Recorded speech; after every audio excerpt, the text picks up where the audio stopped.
ihe anyị kụziri tata bụ ihe gbasara family liberation and etu ya esi wee liberate onwe gị from family bondage. anyị wee kwuo na adụ ụzọ ihe na-abụ ihe eme.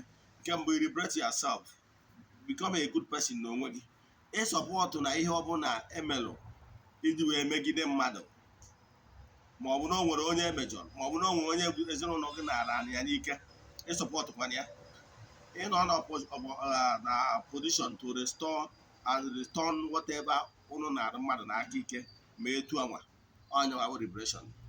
Na ọ bụrụ na ime etu anwa, ịsọpọtụkwara ndị famili gị na-enwe ebe a mere ihe ọjọọ adịrọ mma.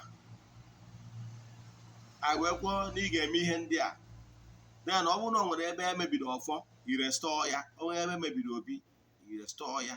Onwe ebe emebiri akwari ọmụmụ, irestọ ya.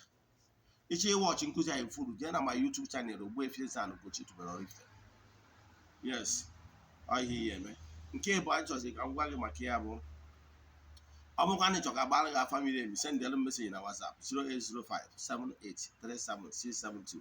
I repeat 08057837672.